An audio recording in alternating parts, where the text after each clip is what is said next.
So to kick off this year of 2021, DC had a new event idea, and that was called Future State.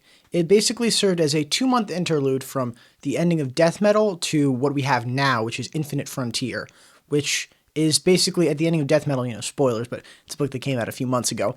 The entire multiverse was kind of destroyed and then remade, and it's anything that has happened, did happen, or anything that will happen can happen. Instead of DC's, 52 multiverses they used to have, it is now an infinite number of universes. So hence the name Infinite Frontiers. But I'm more here to talk about what came between those two, and that was Future State. This was a glimpse from the current DC universe to the future, what it would look like. And I think it was a great way to start off this year.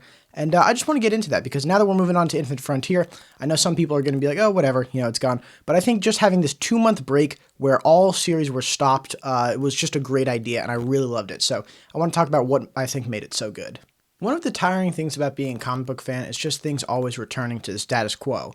And obviously that kind of happened with Future State. But in its short time, it did really make the most of its run and make the most of big changes. It also felt more like one thing that I think can be a huge problem with future events is how they try to, how they want to react to everything that has happened in that comic universe and try to do it. Where this one, it feels like a progression of the future directly from the moment, you were reading the series that we were reading right then, if we glimpsed into the future of then. So we don't know what happens in between, but we see, like with Bruce Wayne in this, he becomes the Dark Detective. It follows up in the main Batman storyline. He has lost his fortune, and so in the future, he's completely broke, and he's on his own, and he's a complete loner. And I think seeing that reflection of the direct future, if, nothing else were to happen, essentially, no major events, to see what happens there was a super cool idea. And there were tons of other ideas, tons of other series that tied in with that, with how like Teen Titans, the ending of that series tied into the Teen Titans Academy Future State, which is now tying into the Teen Titans Academy of the, that's the series. And with Infinite Frontier, I hope we, it's interesting because it's been like somewhat portrayed as this is the future of the DC universe, and also as this is what could be the future of the DC universe.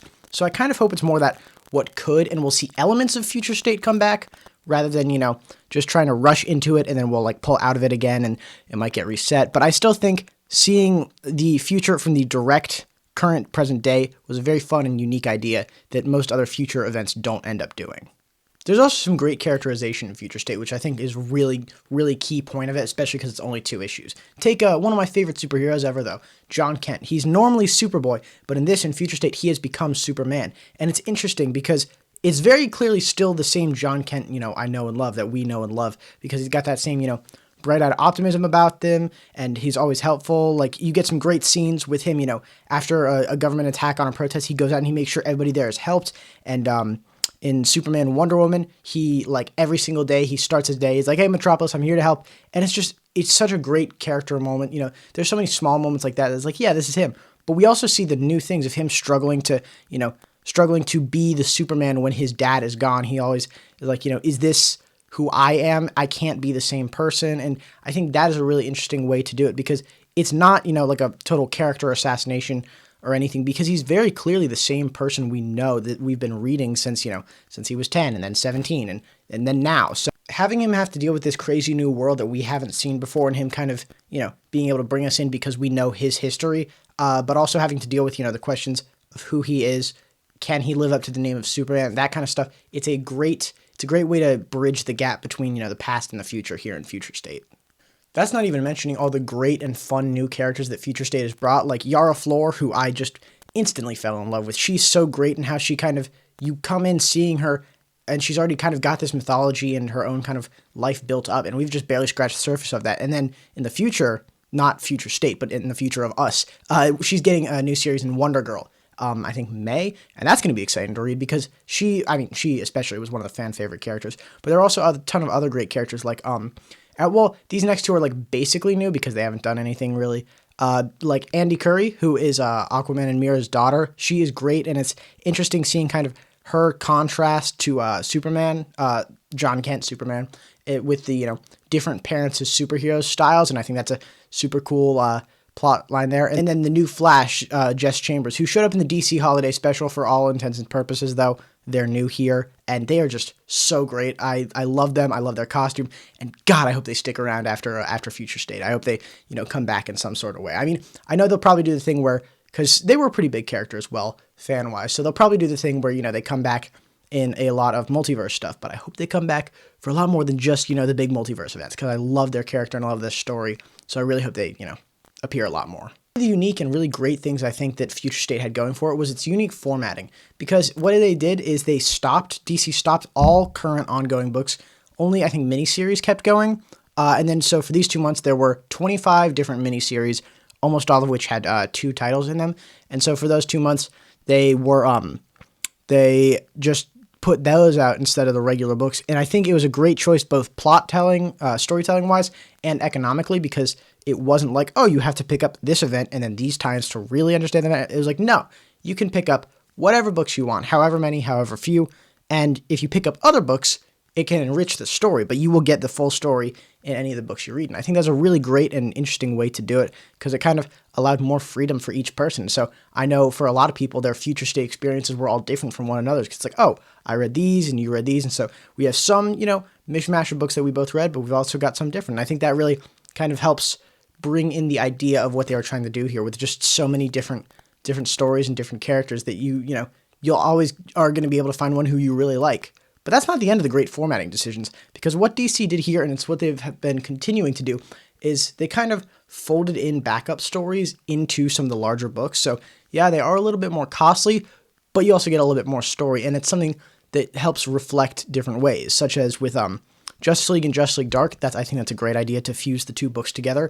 That way, you can keep going. And also this helps, smaller stories or smaller titles to actually be able to keep being published, as opposed to, having a few issues and then getting canceled. Or with the case of like The Guardian and Superman and Metropolis, you can actually see certain characters and certain views on the ground floor of the big events, which I think is generally really good when you see, when you get those in comics. So the fact that we can now have like, oh, Metropolis is trapped in a bottle, Superman has to go save it, but we can also see what's happening inside, and we don't have to, either cut the pacing of the original story or, kind of force that in, and you get both aspects, and it's a really good and interesting way to do it.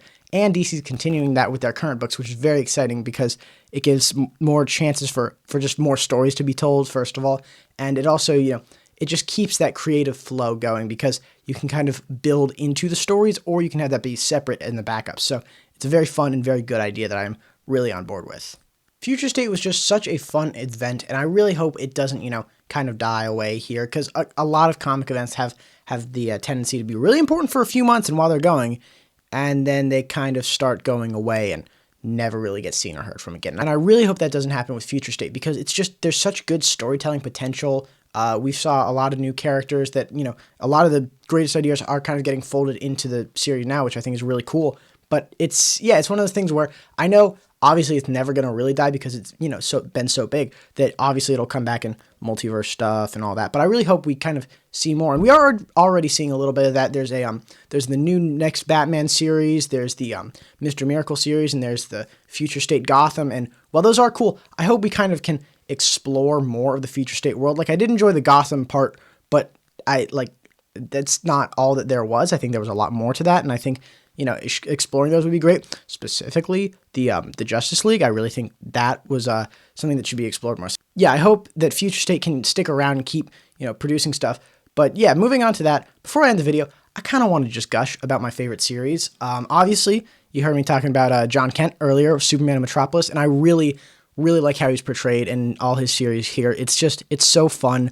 And it's kind of the lighthearted John that we've been missing in recent comics, because not even necessarily through fault of his own, just with all the events that have been happening and like the harsh events to his life, we kind of haven't had these lower stakes stories with John. So I think that's very interesting and very good. And there's Yara Flor as well, who I think she's great. I love her. I love her, her story and her mythology that she's got. But I also love how she's very distinctively different from the Wonder Woman we know. She's a lot more driven, can be a lot more aggressive and a lot more feral, but she can also, realize when to temper things down. And she's already got her own like supporting characters and everything that I want to know the story behind. I want to know where they come from. And so I think that's going to be something really cool to see in the future. But I was talking about a little bit earlier, I love this Justice League. I really truly think it is my favorite Justice League incarnation ever. which is a lot saying it was only 2 issues. But it's such a good team, and I think, you've already heard me talk about John and Yara, why I think they are both great, and I prefer them to both their predecessors on this team. And then after that, you've got Joe Moline, who's the Green Lantern, and then Tim Fox, who is Batman. And with them, I could kind of take him or leave him on this team, but that's also kind of how I feel about, Batman himself on the team and the different Green Lanterns. And I think even there, with the Future State team, I think they kind of provide a more unique story than the others do, especially with, Tim Fox being so, sequestered and secluded in Gotham City itself with how high security it is with the magistrate running it, that he kind of gets a chance to breathe with the team, but he's at odds with that. And then Joe, who is far more experienced than anyone else on the team. I think they bring their own unique dynamics, even if they're not my favorite characters. And then the last two, who probably are my favorite 2 characters on the team, are Andy Curry Aquawoman and Jess Chambers Flash, who, again, I talked about them before, but they are the only 2 team members who are in a relationship. And I think it's very interesting kind of with the story. I don't want to spoil it. If I have to recommend one, I would definitely recommend Justice League the most. But it's kind of, the story plays on people not knowing each other's identities, and there's a key moment in the story's climax where them knowing each other's identities is what helps and what saves the day. So one thing I really love about this league is that it is diversity done right. And I hate all the people who are like, oh, comics are blah, blah, blah, wokeness.